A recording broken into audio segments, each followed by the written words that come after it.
कुछ दिनों पहले मेरे पापा को कैंसर हो गया और मेरा जीवन बिखर गया। Hospital, ICU, diagnosis, medical bills और तनाव मेरे दैनिक जीवन का हिस्सा बन गए। कुछ महीनों के बाद मेरे पापा को हॉस्पिटल से ग्रीन चिट मिल गई और हम सभी हमारे गांव अंबेजोगाई वापस लौट गए।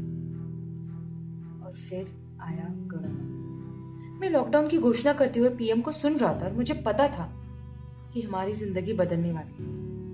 नमस्ते, मैं रवि, एक एनिमल लवर, और ये है मेरी लॉकडाउन स्टोरी। बहुत बिजी दिन गुजारने के बाद फाइनली मुझे अपने मैसेजेस चेक करने का मौका मिला और मैंने अपने स्कूल के दोस्तों के ग्रुप पे प्रज्वल का मैसेज देखा। उसे अपनी माँ के लिए कुछ मेडिकल इक्विपमेंट्स की आवश्यकता थी जो हाल ही में कैंसर से बचने में सफल हुई थी।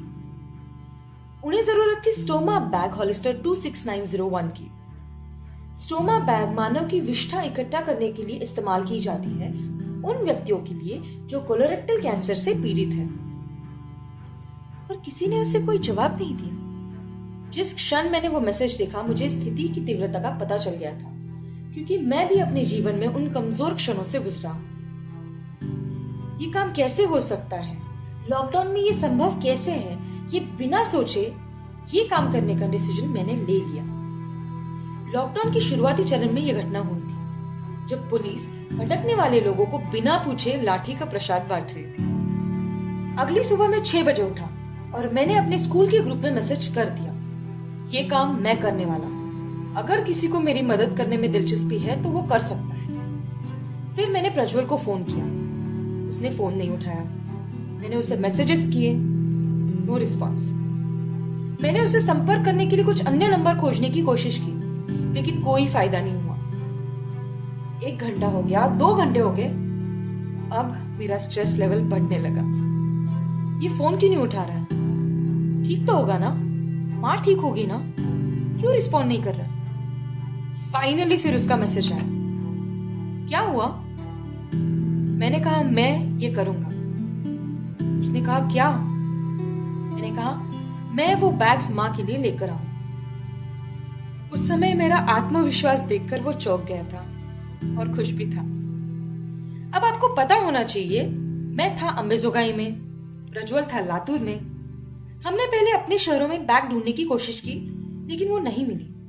फिर हमने औरंगाबाद और अन्य प्रमुख शहरों में खोजने की कोशिश की, नो लक। हमें लकीली पता चला कि पुणे शहर में दीनानाथ मंगेशकर हॉस्पिटल में ये अवेलेबल थी। मैंने मेरे बहुत सारे दोस्तों को फोन किया, किसी ने मेरा फोन नहीं उठाया, और जिन लोगों ने उठाया उन्होंने कुछ रीजन देकर मना कर दिया। कौन ये बेमतलब का काम अपने सिर पर लेगा? इन शॉर्ट टर्म आलतू फालतू कारण देकर हटा दिया। पर मैंने अपना हुक्म का इक्का आखिरी के लिए रखा था। लॉकडाउन से पहले मैं सक्रिय रूप से थिएटर और सिनेमा क्षेत्र में काम कर रहा था।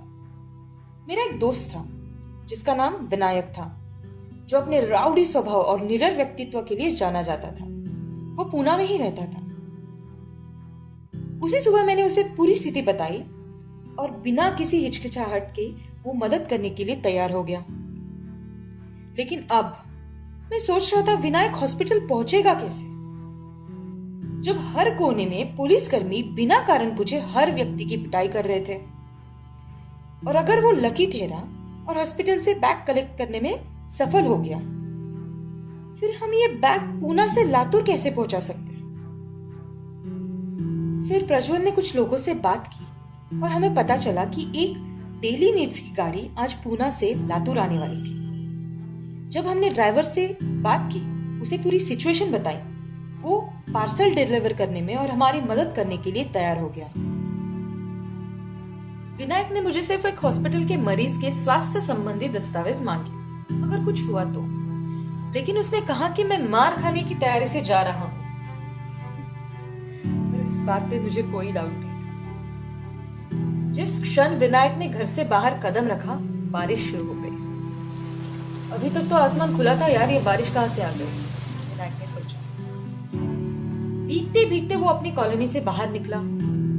तेज बारिश होने की वजह से रोड पर कोई भी पुलिस वाला नहीं था, इसलिए विनायक बिना किसी रुकावट के हॉस्पिटल पहुंच गया।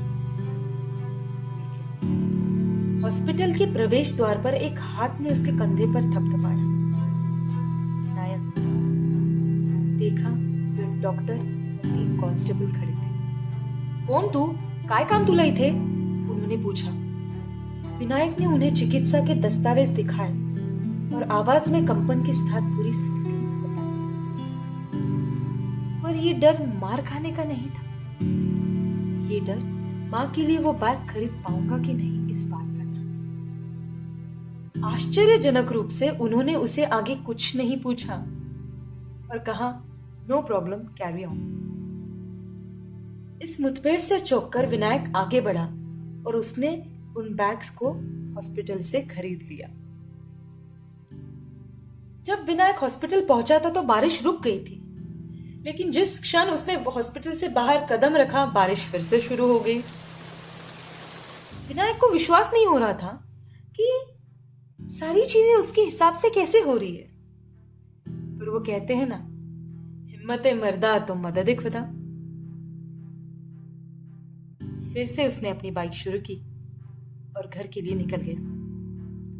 घर आते वक्त उसने देखा कि रोड पर कोई भी नहीं था, सिवाय कुछ लफंगों के। वो होते ना, खतरों के खिलाड़ी, वानबी रोडीज। अपने घर से आधा किलोमीटर की दूरी पर उसने देखा कि 4 पुलिस वाले उसके ओर भागते हुए आ रहे थे। उसने वहीं पर गाड़ी रोक दी, आंखें बंद की और सोचा, अब तो बैग्स भी मिल गए, अब मार भी खा लूंगा, पर ये बैग्स मां तक पहुंचाने हैं। उसने जब आंखें खोली, देखा तो वो पुलिस वाले उसको क्रॉस करके पीछे के लड़कों को पकड़ने के लिए चली गई थी। उसने इस मौके का फायदा लिया, गाड़ी स्टार्ट की और वहां से निकल गया। वो सही सलामत घर पहुंच चुका था। शाम को जब नवली ब्रिज से 9 बजे डेली नीड्स की गाड़ी पुणे से रवाना होने वाली थी, तो उसने वो पार्सल पहुंचाने के लिए 8 किलोमीटर की यात्रा की। अभी भी बारिश हो रही थी और विनायक सुरक्षित घर चला गया। विनायक ने ये पूरा काम बिना मार खाए निपटा दिया। अगली सुबह मुझे प्रज्वल का फोन आया, ये बताने के लिए कि उसे वो पार्सल मिल गया है और मेरी मदद के लिए शुक्रिया। ये सब पॉसिबल हुआ एक ही दिन में।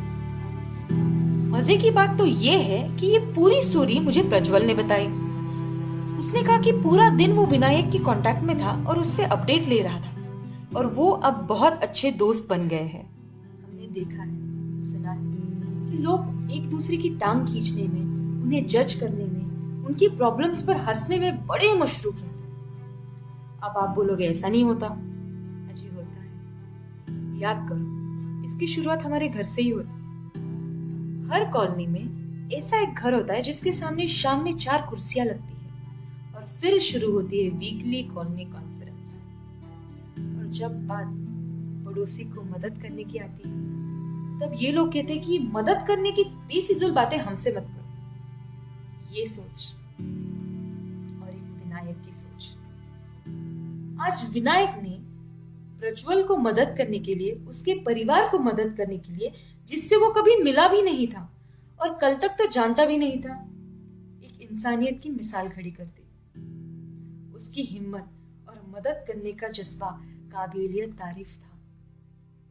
मुझे ये लगता है कि भगवान ने मेरे ऊपर यह जिम्मा दिया था कि इन दोनों को इस मुश्किल घड़ी में मिलाऊं और किसी जरूरतमंद को मदद करने का सौभाग्य मुझे भी मिले।